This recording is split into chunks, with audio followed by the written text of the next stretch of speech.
ನಾವು ಇತ್ತೀಚೆಗೆ social media open ಮಾಡಿದಾಗ ಕೆಲವೊಂದು ರೀಲ್ಸ್ಗಳು ಬರ್ತಾ ಇರುತ್ತೆ. ಈ ಕೇರಳದಲ್ಲಿ ಆಗಿರುವಂಥದ್ದು ಅಥವಾ ಬಸ್ನಲ್ಲಿ ಹುಡುಗರಿಗೆ ಸೇಫ್ ಇಲ್ಲ ಅನ್ನೋದು ಕೆಲವೊಂದಿಷ್ಟು ರೀಲ್ಸ್ಗಳನ್ನು ನಾವು ನೋಡಿರ್ತೀವಿ.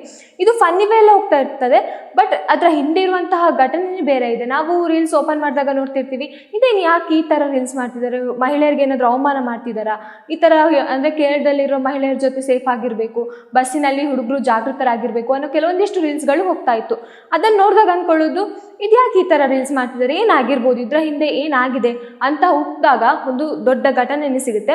ಸೊ ಆ ವಿಷಯದ ಬಗ್ಗೆ ಹೇಳೋದಾದರೆ, ಕೇರಳದಲ್ಲಿ ಆಗಿರುವಂತಹ ಘಟನೆ ಇದು. ಸೊ ಶಿಂಜಿತಾ ಅನ್ನೋ ಒಬ್ಬ ಮಹಿಳೆ, ಅವಳೇನು ಬ್ಲಾಗ್ ಮಾಡ್ತಿರ್ತಾಳೋ ಅಥವಾ ವೈರಲ್ ಕಂಟೆಂಟ್ ಮಾಡ್ತಿರ್ತಾಳೋ ಅದು ಅವಳಿಗೆ ಬಿಟ್ಟಿದ್ದು. ಅಂದರೆ ವಿಡಿಯೋ ಮಾಡ್ಕೊಂಡಾಗಿರ್ಬೋದು, ಏನೇ ಒಂದು ಮಾಡ್ಕೊಂಡಿರುವಂತಹ ಒಂದು ಮಹಿಳೆ. ಸೊ ಅಮಾಯಕ ಆಗಿರುವಂತಹ ಒಬ್ಬ ದೀಪಕ್ ಅವ್ರ ಮೇಲೆ ಒಂದು ಆರೋಪವನ್ನು ಹಾಕ್ತಾಳೆ. ಸೊ ಆರೋಪ ಏನಂತ ಹೇಳಿದಾಗ, ಅವಳು ವಿಡಿಯೋ ರೆಕಾರ್ಡ್ ಮಾಡಿರ್ತಾಳೆ, ಬಸ್ನಲ್ಲಿ ಹೋಗ್ತಿರ್ಬೇಕಾದ್ರೆ ರಶ್ ಇರುತ್ತೆ, ಬಸ್ ತುಂಬ ರಶ್ ಇರುವ ಬಸ್ನಲ್ಲಿ ಅವಳು ದೀಪಕ್ ಮತ್ತೆ ಅವಳು ಮುಂದೆ ನಿಂತಿರ್ತಾರೆ, ಅಂದರೆ ಎದುರು ಬದ್ರು ನಿಂತಿರ್ತಾರೆ. ಸೊ ದೀಪಕ್ ಅವ್ರು ಆ ಕಡೆ ತಿರುಗಿರ್ತಾರೆ, ಇವಳು ಈ ಕಡೆ ಕಿಟಕಿ ಹತ್ರ ತಿರುಗಿರ್ತಾಳೆ. ಸೊ ಅವಳು ಆ ಮೊಬೈಲಿಂದ ವಿಡಿಯೋವನ್ನ ಮಾಡ್ತಿರ್ತಾಳೆ. ಸೊ ವಿಡಿಯೋವನ್ನ ಮಾಡ್ತಿದ್ದಾಗ ದೀಪಕ್ ಅವರು ಸ್ವಲ್ಪ ದೂರನೇ ಇರ್ತಾರೆ, ಆದರೂ ಅವಳ ವಿಡಿಯೋವನ್ನ ಮಾಡಿದಾಗ ಅವರ ನಡುವೆ ಸ್ವಲ್ಪ ಅಂತರ ಕಾಣ್ಬೋದು. ನಾವು ಆ ವಿಡಿಯೋವನ್ನ ಕೂಡ ನಾವು ಹಾಕ್ತೀವಿ. ಸೊ ಅಂತರವನ್ನ ನೋಡ್ತಿರ್ಬೋದು ನೀವು. ಆ ಅಂತರ ನೋಡಿದಾಗ ಎಲ್ರಿಗೂ ಅನ್ಸುತ್ತೆ, ಅವ್ರು ಅಷ್ಟು ದೂರ ಇದ್ರು ಯಾಕೆ ಇವಳು ಈ ಥರ ವಿಡಿಯೋ ಮಾಡ್ತಿದ್ದಾಳೆ ಅಂತ. ಮತ್ತೆ ಅವಳ ಮತ್ತೇನು ಮಾಡ್ತಾಳೆ, ಆ ಮೊಬೈಲನ್ನು ಇಟ್ಕೊಂಡು ಅವರ ಪಕ್ಕಕ್ಕೆ ಹೋಗ್ತಾಳೆ. ಪಕ್ಕಕ್ಕೆ ಹೋಗಿ ಅವಳೇ ಹೋಗಿ ತಾಗೋ ಥರ ನಿಂತ್ಕೊಂಡು ವಿಡಿಯೋವನ್ನ ಇನ್ನೊಂದು ಸಲ ಶೂಟ್ ಮಾಡ್ತಾಳೆ. ಶೂಟ್ ಮಾಡಿದಾಗ ಅವರ ಕೈ ತಾಗೋ ಥರ ರೀತಿ ಆಗುತ್ತೆ, ಯಾಕಂದ್ರೆ ಇವಳೇ ಹೋಗಿ ಅಲ್ಲಿ ಹತ್ರ ನಿಂತಿರೋದು, ಅದು ಎವಿಡೆಂಟ್ ಆಗೂ ಕೂಡ ಕಾಣಿಸಿರುತ್ತೆ. ಸೊ ಅದನ್ನು ಇವಳು ಮತ್ತೆ ಪೋಸ್ಟ್ ಹಾಕಿ, ನೋಡಿ ಹುಡುಗಿಯರಿಗೆ ಸೇಫ್ ಇಲ್ಲ, ಯಾವ ರೀತಿ ಹುಡುಗಿಯರ ಜೊತೆ ಮಿಸ್ಬಿಹೇವ್ ಮಾಡ್ತಾರೆ ಅಂತ ಒಂದು ಪೋಸ್ಟ್ ಹಾಕ್ತಾಳೆ. ಸೊ ಅದು 2 ಮಿಲಿಯನ್ ವ್ಯೂಸ್ ಹೋಗುತ್ತೆ.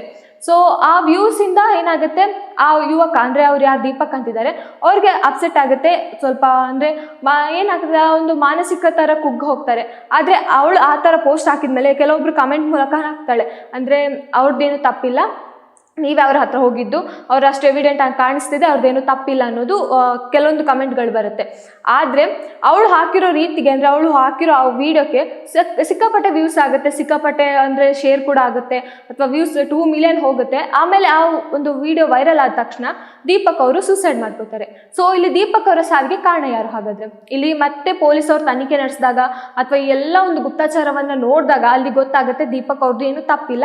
ಆ ಮಹಿಳೆ ಬೇಕಂತ ಅವರ ಹತ್ರ ಹೋಗಿ ವಿಡಿಯೋವನ್ನ ಮಾಡಿಕೊಂಡು ಅವ್ರು ಇಳಿಬೇಕಾದಂಥ ಸಂದರ್ಭದಲ್ಲಿ ಸ್ವಲ್ಪ ಟಚ್ ಆಗಿದೆ. ಸೊ ಅದನ್ನ ಇಟ್ಕೊಂಡು ಅವ್ರು ನನ್ನ ಮಿಸ್ಬಿಹೇವ್ ಮಾಡ್ತಿದ್ದಾರೆ, ಇವ್ರು ನನ್ನ ಜೊತೆ ಮಿಸ್ಬಿಹೇವ್ ಆಗಿ ನಡ್ಕೊಂಡ್ರು, ಬಸ್ನಲ್ಲಿ ಹುಡುಗಿಯರಿಗೆ ಸೇಫ್ ಇಲ್ಲ ಅನ್ನೋ ಮಾತನ್ನು ಹೇಳ್ತಾರೆ. ಸೊ ಇದನ್ನು ನೋಡಿದಂಥ ದೀಪಕ್ ಅವರು ತುಂಬಾನೇ ಕುಗ್ಗೋಗ್ತಾರೆ, ಮಾನಸಿಕವಾಗಿ ಕುಗ್ಗೋಗ್ತಾರೆ. ಯಾರಿಗೂ ಅದ್ರದ್ದು ಆಗ್ಬೋದು, ಯಾಕಂದ್ರೆ 2 ಮಿಲಿಯನ್ ವ್ಯೂಸ್ ಹೋಗಿದೆ. ಎಷ್ಟೇ ಆದರೂ ಅವ್ರಿಗೊಂದು ಮನೆ ಇರುತ್ತೆ, ಹೆಂಡತಿ ಮಕ್ಕಳಿದ್ದಾರೆ. ಸೊ ದೀಪಕ್ ಅವರಿಗೆ ಈಗ ಅಂದರೆ ದೀಪಕ್ ಅವರ ಪತ್ನಿಗೆ ಗಂಡ ಇಲ್ದಂತಾಯ್ತು, ಅವರ ಮಕ್ಕಳಿಗೆ ತಂದೆ ಇಲ್ದಂತಾಯ್ತು.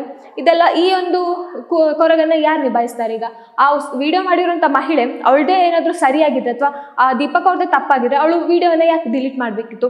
ಇಟ್ಕೊಳ್ಬೋದಿತ್ತಲ್ಲ, ಅದನ್ನು ಇಟ್ಕೊಂಡು ಹೋಗಿ ಕೋರ್ಟಿಗೆ ಅಥವಾ ಪೊಲೀಸವ್ರಿಗೆ ತೋರಿಸ್ಬೇಕಿತ್ತು, ಎವಿಡೆಂಟ್ ಆಗಿ ತೋರಿಸ್ಬೋದಿತ್ತು. ಅದನ್ನು ಮತ್ತೆ ಅವಳು ಡಿಲೀಟ್ ಮಾಡ್ತಾಳೆ. ಸೊ ಇದರ ಹಿಂದೆ ನೋಡಿದಾಗ ಅವಳದು ತಪ್ಪಿದೆ, ಅಂದರೆ ಅವಳು ಹೋಗಿ ಬೇಕಂತ ಅವ್ರ ಹತ್ರ ನಿಂತ್ಕೊಂಡು ವಿಡಿಯೋವನ್ನ ಮಾಡಿದಂತ ಎಲ್ರಿಗೂ ಎವಿಡೆಂಟ್ ಆಗಿ ಕಾಣ್ತಾ. ವಿಡಿಯೋವನ್ನು ನೋಡಿದಾಗಲೇ ನಮ್ಗೆ ಗೊತ್ತಾಗುತ್ತೆ. ಪಾಪ ಅಮಾಯಕನ ಜೀವಕ್ಕೆ ಈಗ ಬೆಲೆ ಕಟ್ಟೋರು ಯಾರು? ಈ ಥರ ಒಂದು ರೀಲ್ಸನ್ನು ಮಾಡೋಕ್ಕಿಂತ ಮುಂಚೆ ವ್ಯೂಸ್ ಅಥವಾ ರೀಲ್ಸ್, ಒಂದು ಹುಡುಗಿಯರಾಗಿರ್ಬೋದು ಹುಡುಗರಾಗಿರ್ಬೋದು, ಯಾರೇ ಒಬ್ರು ಒಂದು ವ್ಯೂಸ್ ಅಥವಾ ಏನೇ ಒಂದು ಹೆಸರು ಬರಬೇಕು ಅನ್ನೋ ಕಾರಣಕ್ಕೋಸ್ಕರ, ಸೋಷಿಯಲ್ ಮೀಡಿಯಾದಲ್ಲಿ ಟ್ರೆಂಡಿಂಗ್ ಆಗಬೇಕು ಅನ್ನೋ ಕಾರಣಕ್ಕೋಸ್ಕರ ಒಬ್ಬರ ಅಮಾಯಕರ ಒಂದು ಬದುಕನ್ನು ಯಾಕೆ ಹಾಳು ಮಾಡಬೇಕು?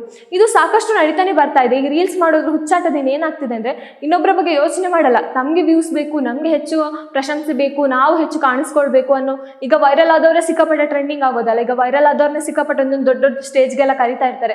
ಸೊ ಆ ಒಂದು ಹುಚ್ಚಾಟಕ್ಕೆ ಇದು ಒಂದು ಕಾರಣ ಆಗುತ್ತಾ?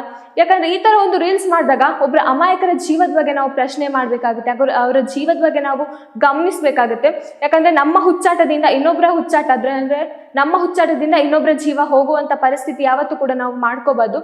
ಯಾಕಂದ್ರೆ ಒಬ್ಬರ ಜೀವಕ್ಕೆ ಅವರದ್ದೇ, ಅಂದರೆ ಅವ್ರಿಗೊಂದು ಮನೆ ಇರುತ್ತೆ ಅಥವಾ ಅವ್ರಿಗೊಂದು ಸಂಸಾರ ಇರುತ್ತೆ, ಏನೋ ಒಂದು ಕೆಲಸದ ತಾಪತ್ರ ಇರ್ಬೋದು, ಏನೇ ಒಂದು ಇರ್ಬೋದು. ಬಟ್ ಅವರಷ್ಟಕ್ಕೆ ಇದ್ದಾಗ ನಾವು ಹೋಗಿ ಅವ್ರನ್ನ ಕೆದಕಿ ಮತ್ತೆ ಅವರ ಮೇಲೆ ಅಪವಾದ ಬರೋ ರೀತಿ ಮಾಡಿದಾಗ ಇಲ್ಲಿ ಅವ್ರಿಗೀಗ ದೀಪಕ್ ಅವ್ರಿಗೆ ಯಾರು ನ್ಯಾಯ ಕೊಡ್ತಾರೆ? ಈಗ ದೀಪಕ್ ಅವರ ಸಾವಿಗೆ ಯಾರು ಹೊಣೆ ಆಗ್ತಾರೆ?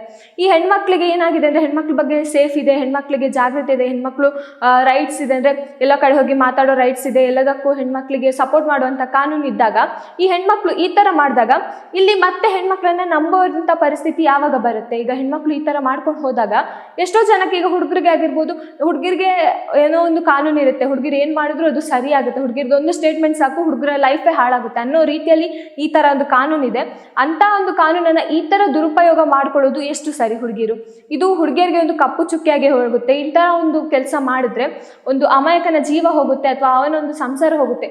ಈಗ ಹುಡುಗಿರಿಗೆ ಏನಾದರೂ ಹುಡುಗರು ನಿಜವಾಗ್ಲೂ ಆ ಥರ ಮಾಡಿದಾಗ ರೈಟ್ಸ್ ಇರುತ್ತೆ, ಆ ಮಾತಾಡೋದು, ವಿಡಿಯೋ ಮಾಡೋದು ಅಥವಾ ಕೇಳೋ ರೈಟ್ಸ್ ಇರುತ್ತೆ. ಏನು ತಪ್ಪಿಲ್ಲದೆ ನಮಗೆ ವ್ಯೂಸ್ ಬೇಕು, ನಮಗೆ ವ್ಯೂಸ್ ಹೆಚ್ಚಾಗಬೇಕು, ನಾವು ಟ್ರೆಂಡಿಂಗ್ ಆಗಬೇಕು ಅನ್ನೋ ಒಂದು ಕಾರಣಕ್ಕೋಸ್ಕರ ಈ ಥರವನ್ನು ಹುಚ್ಚಾಟವನ್ನು ಮಾಡಿದಾಗ ಅಲ್ಲಿ ಹುಡುಗಿರಿಗೆ ಏನೋ ಒಂದು ಸೇಫ್ ಆಗಿರುತ್ತೆ. ಅಂದರೆ ಹುಡುಗಿರಿಗೆ ಎಷ್ಟೋ ಕಾನೂನುಗಳಿದೆ, ಹುಡುಗಿರಿಗೆ ಸೇಫ್ ಆಗುವಂಥ ಕೆಲವೊಂದಿಷ್ಟು ದಾರಿಗಳಿದೆ. ಆದರೆ ಹುಡುಗರಿಗೆ ಏನಿದೆ? ಹುಡುಗರು ಈ ಥರ ತಪ್ಪೇ ಮಾಡದಿದ್ದಾಗ, ಈ ಥರ ಒಂದು ಪರಿಸ್ಥಿತಿ ಸಿಕ್ಕಾಕೊಂಡಾಗ ಅವ್ರಿಗೆ ನ್ಯಾಯವನ್ನು ಯಾರು ಕೊಡ್ತಾರೆ? ಇದನ್ನು ನಾವು ಮೊದಲು ಯೋಚನೆ ಮಾಡಬೇಕಾಗುತ್ತೆ. ಯಾಕಂದರೆ ನಮ್ಮ ಹುಚ್ಚಾಟದಿಂದ ರೀಲ್ಸ್ ಮಾಡಿ, ಒಳ್ಳೊಳ್ಳೆ ಕಂಟೆಂಟ್ ಮಾಡಿ, ಎಷ್ಟೋ ಒಂದು ಕಂಟೆಂಟ್ಗಳಿದೆ, ರೀಲ್ಸ್ ಮಾಡಬೇಕಾ, ಲಿಪ್ಸಿಂಗ್ ಮಾಡಿ ರೀಲ್ಸ್ ಮಾಡಬೇಕಾ, ಅಥವಾ ಏನೋ ಒಂದು ವಿಷಯದ ಬಗ್ಗೆ ಮಾತಾಡಬೇಕಾ ಮಾಡಿ. ಆದರೆ ಒಬ್ಬರ ಅಮಾಯಕವನ್ನ ಜೀವವನ್ನು ಇಟ್ಕೊಂಡು ಅಥವಾ ಅಮಾಯಕರನ್ನ ಬದುಕನ್ನು ಹಾಳು ಮಾಡಿ ಈ ಥರ ಒಂದು ರೀಲ್ಸನ್ನು ಮಾಡೋದು ದೊಡ್ಡ ತಪ್ಪಾಗುತ್ತೆ.